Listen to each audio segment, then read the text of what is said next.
Halo guys, terima kasih banyak udah nyempetin klik video ini dan selamat datang kembali di Jurnal Jekodin. Tempat dimana kita buka bareng lembaran kisah nyata kelam, bikin merinding dan kadang di luar nalar. Bareng aku Jekodin. Hari ini aku mau cerita ke kalian satu kasus yang asli ini gila banget.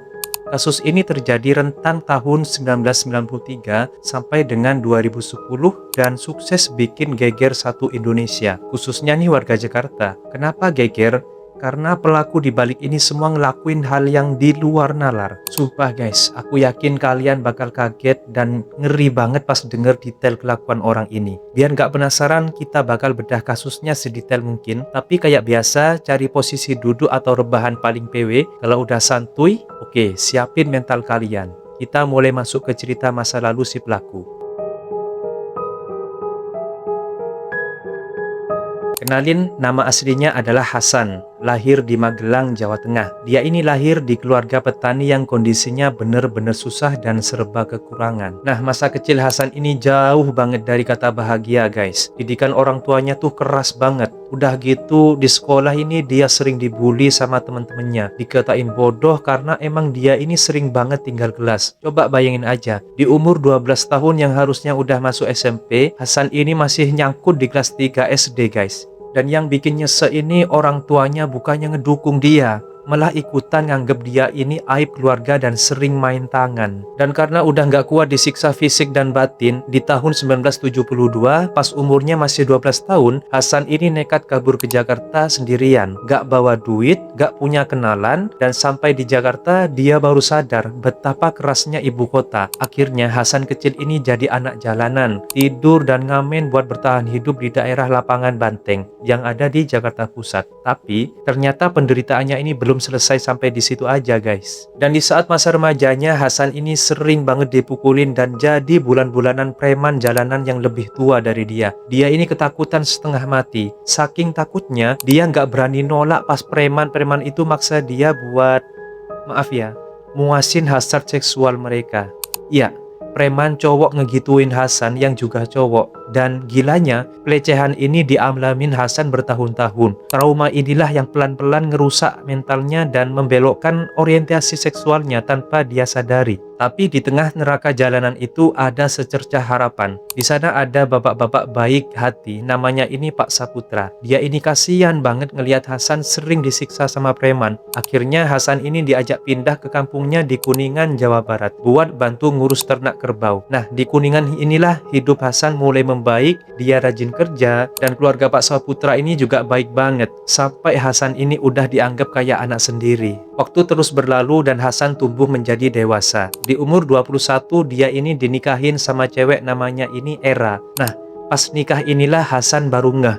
Ternyata orientasi seksualnya itu bukan ke perempuan. Dia jujur soal ini ke Era dan ceritain semua trauma masa lalunya dicabulin oleh preman itu. Dan syukurnya Era ini pengertian banget dan nerima Hasan apa adanya. Sayangnya guys, setelah 10 tahun nikah tanpa anak, Era ini meninggal dunia karena sakit. Sedangkan Hasan hancur banget kehilangan Era. Dan buat move on, tahun 1992 dia ini mutusin balik ke Jakarta. Kali ini dia bukan gembel lagi. Dia ini punya tabungan hasil kerja di Kuningan dan dia mulai jualan asongan di terminal Pulau Gadung dan ngontrak rumah di daerah sana. Nah, karena dia gampang bergaul, warga sekitar ini mulai kenal dia dengan panggilan Baikuni. Jadi mulai dari titik ini kita panggil dia ini Baikuni aja ya.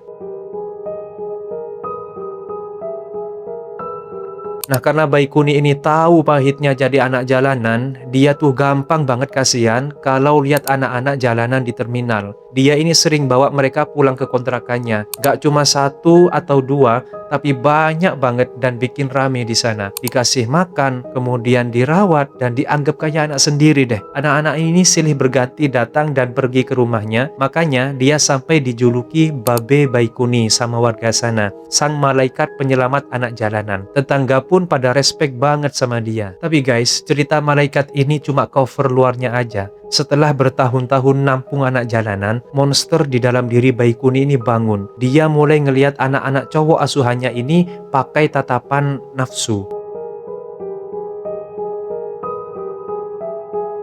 Korban pertamanya akhirnya jatuh. Namanya ini Adit, umurnya masih 12 tahun, anak sebatang kara. Bayi Kuni ini ngajak Adit ke kuburan Rawamangun di Pulau Gadung, bilangnya sih cuma jalan-jalan. Nah, pas di kuburan sepi itu, Bayi Kuni mulai ngerayu minta dilayanin. Jelas aja Adit ini kaget dan ketakutan lalu nolak mentah-mentah. Dan karena ditolak, Bayi Kuni ini kalap guys. Dia langsung nyekik leher Adit pakai tali rafia sampai anak malang itu meninggal di tempat. Awalnya Bayi Kuni ini panik, celingak-celinguk takut ada yang lihat. Tapi pas sadar aman, kelainan jiwanya ini malah kumat. Ngeliat jasad Adit, dia malah makin nafsu guys. Disitulah dia nyopot baju Adit dan ngelecehin jasadnya buat muasin rasa penasarannya. Habis puas, jasad Adit ditinggalin gitu aja di kuburan. Beberapa hari kemudian, warga nemuin jasad itu. Tapi, karena Adit ini anak jalanan yang gak punya keluarga dan identitas, kasusnya ya cuma sekedar dievakuasi. Habis itu lenyap di telan bumi, gak ada yang nyariin. Dan Bayi Kuni ini ngerasa aman banget karena dia gak ketahuan. Dan gara-gara ini, si monster malah ketagihan dan mulai nargetin korban-korban selanjutnya dari anak asuhnya sendiri. Lalu sampai pada tahun 1994, Ferry yang masih umur 11 tahun dihabisin dan dilecehin di kawasan pabrik industri Pulau Gadung. Jasadnya ya ditinggalin gitu aja. Nasibnya ini persis kayak Adit, nguap tanpa penyelidikan yang berarti. Dan sebulan kemudian, bocah bernama Doli yang masih 11 tahun dieksekusi di bengkel kosong di daerah Cakung. Lalu setahun berselang, 1995, anak jalanan bernama Kiki yang juga masih 11 tahun dikituin juga di daerah Pupar, Cakung. Semuanya itu aman. Bayi Kuni lolos tanpa ada satupun yang curiga. Gila kan?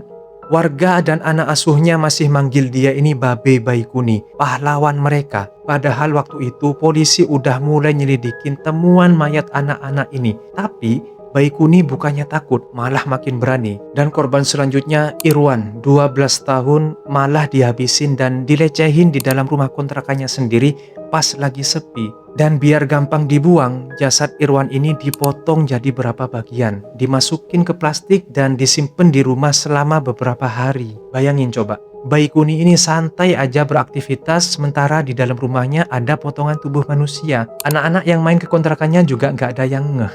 Nah, karena mulai ngerasa polisi gencar patroli, Bayi Kuni ini nekat pulang ke kampung ke Magelang sambil bawa plastik isi potongan tubuh Irwan naik bus. Di tengah jalan pas di Purworejo, dia ini turun bentar buat ngebuang plastiknya di kebun kosong. Terus ngelanjutin perjalanan ke Magelang. Dan sesampainya di Magelang, dia ini ganti nama jadi Sunarto buat ngilangin jejak. Setahun ngumpet, ternyata nggak ada polisi yang nyariin dia. Dan ngerasa udah aman, tahun 1998 dia ini pede balik lagi ke Jakarta. Dan tebak, reputasi Babe Bayi Kuni masih bersih guys. Warga masih manggil dia Babe. Tapi di Jakarta dia mulai ngerasa stres dan dihantui rasa bersalah tiap lihat anak jalanan. Sisi empatinya ini sempat muncul, tapi sayang, nafsu iblisnya jauh lebih dominan. Dan karena stres, dia ini mutusin buat healing bentar ke rumah mendiang istrinya di Kuningan. Pas lagi nunggu bus di terminal Kampung Melayu, nafsunya ini kumat lagi lihat anak gelandangan umur 11 tahun, namanya itu Aris. Bayi Kuni ini langsung dong ngemodusin, ngajak Aris ke Kuningan pakai janji mau dikasih kerjaan katanya. Nah, sedangkan Aris yang polos ya seneng-seneng aja gitu ikut. Sampai di Kuningan, Aris ini diajak mandi di Sungai Cibao dan di sanalah anak itu ditenggelamkan guys. Habis ditenggelamin, jasadnya ya dilecehin, terus ditinggalin gitu aja di sungai. Nah, sedangkan warga yang nemuin jasad Aris itu mikirnya mereka ya cuma kecelakaan tenggelam biasa. Lagian gak ada yang kenal juga. Dan masih di tahun 1998 di Kuningan, Bayi Kuni ini makin ngelunjak. Dia nargetin anak tetangganya sendiri. Namanya itu Teguh. Usianya 12 tahun. Modusnya juga diajak jalan-jalan naik motor ke Sungai Cibao. Dan nasib Teguh ini sama persis kayak Aris. Jasadnya itu dimasukin karung, diikat, terus dihanyutin ke sungai guys. Dan habis ngelakuin itu, Bayi Kuni ini santai pulang ke rumah kayak nggak ada dosa. Dan malamnya keluarga Teguh heboh nyariin anaknya. Dan selang beberapa hari kemudian, jasad dalam karung itu ditemuin warga. Keluarga histeris banget. Polisi sempat nyelidikin, tapi sidik jarinya udah hancur kena air. Jadi ya kasusnya ini buntu. Nah, ngerasa bahaya, Bayi Kuni langsung cabut balik ke Jakarta. Di sana dia berusaha keras keras nahan nafsu gilanya sampai beberapa tahun karena takut dipenjara. Tapi ya, pertahanannya itu jebol di tahun 2004 pas dia lagi di Magelang. Dia ngabisin Ardi 12 tahun dan ngebuang jasadnya di sawah daerah Bugelan. Akhirnya lolos lagi, dia balik ke Jakarta ke kontrakan lamanya. Anak-anak asuhnya itu nyambut dia dengan seneng banget, tanpa tahu kalau babe mereka itu adalah malaikat maut. Dan nyampe di tahun 2007, Baikuni kembali beraksi. Korbannya adalah Ricky 9 tahun dan Yusuf 7 tahun. Jadi korban di dalam kontrakannya sendiri tanpa ketahuan siapa-siapa. Tahun 2008 makin brutal guys. Adi 12 tahun, Rio 10 tahun, dan Arif 9 tahun dieksekusi. Semuanya ini anak jalanan yang gak punya siapa-siapa. Jadi polisi selalu kesusahan mengidentifikasi mayat mereka. Nah, sedangkan Baikuni ini ngerasa di atas angin. Dia mikir aksinya ini bakal selalu mulus. Sampai akhirnya senjata makan tuan. Dia ngelakuin kesalahan fatal di korban yang terakhir, yaitu bocah umur 9 tahun bernama Ardian di tahun 2010. Nah, sedangkan Ardian ini emang sering ngamen dan kelihatan kayak anak sebatang kara. Padahal dia tuh punya orang tua di Jakarta, cuman emang nggak keurus aja. Suatu hari jam setengah 3 sore, kontrakannya itu lagi sepi, cuma ada Ardian. Nah, Baikuni ini langsung kunci kamarnya, ngerayu dia dan nyeki Ardian karena nolak. Nah, habis dilecehin, Baikuni dengan santainya ninggalin jasad Ardian di rumah buat pergi jaga warung asongannya yang jaraknya itu lumayan deket dari kontrakannya. Nah, nyampe di jam 5 sore dia ini balik. Rumah itu masih sepi. Disinilah aksi sadisnya kumat lagi. Dia ini motong jasad Ardian. Kepalanya dibungkus kain dan kresek. Sisanya itu dimasukin kardus air mineral guys. Terus tumpukan mengerikan itu cuma ditaruh di bawah kursi depan kontrakannya. Dan malam harinya anak-anak asuh Baikuni pada nongkrong, duduk di sana dan main di kursi situ, tanpa sadar kalau di bawah pantat mereka ada mayat temennya yang baru aja dimutilasi. Dan besok subuhnya tanggal 8 Januari 2010, Baikuni ini ngebuang kardus isi tubuh itu di jembatan BKT Cakung dan kepalanya dibuang di jembatan Warung Jengkol. Nyampe jam 7 pagi, warga nemuin potongan tubuh itu dan langsung lapor polisi. Di siang harinya, warga lain juga nemuin potongan kepalanya. Berita ini langsung heboh. Polisi langsung nyocokin dan confirm kalau itu jari jasad yang sama. Dan di wilayah Pulau Gadung itu emang sering banget nemuin jasad. Tapi kali ini misterinya bakal kebongkar. Titik terang ini muncul dari orang tua Ardian. Tes DNA ngebuktiin kalau itu beneran anak mereka. Dan orang tuanya bersaksi ke polisi kalau Ardian ini sering banget main dan nginep di tempat babe Baikuni. Nah, akhirnya polisi langsung gerak cepat geledah kontrakan Baikuni. Tebak nemu apa? Ya, potongan baju terakhir yang dipakai Ardian belum sempat dibuang. Dan akhirnya bukti udah telak, Baikuni langsung diciduk dan diseret ke ruang interogasi. Gak butuh waktu lama, kebohongan si babe rontok. Dia ini kooperatif dan ngakuin semuanya. Dan pengakuannya ini bikin polisi merinding. Dia ngaku gak cuma ngebunuh Ardian, tapi udah beraksi dari tahun 1993 sampai 2010.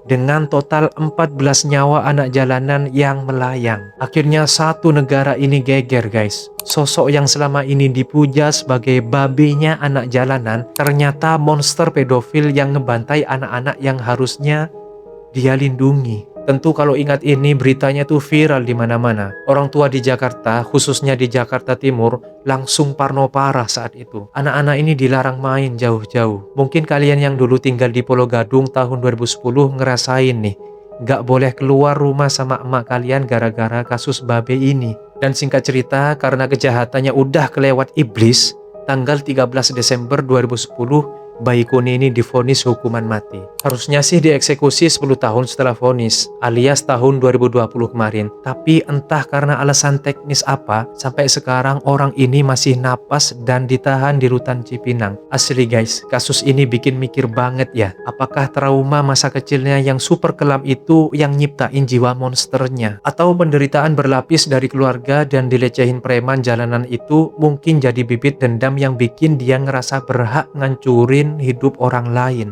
Oke deh, kayaknya segini dulu cerita kasus babe Baikuni. Semoga dari kegilaan kasus ini kita bisa ambil pelajaran buat lebih peduli dan waspada sama lingkungan sekitar kita, terutama buat ngelindungin anak-anak. Karena ya, hidup itu berharga banget guys. Dan buat kalian yang suka konten kayak gini, jangan lupa jempolnya ya. Atau kalian pengen aku cerita kisah tragis lain, drop aja di komentar. Dan aku Jagodin pamit undur diri, stay safe guys, bye-bye.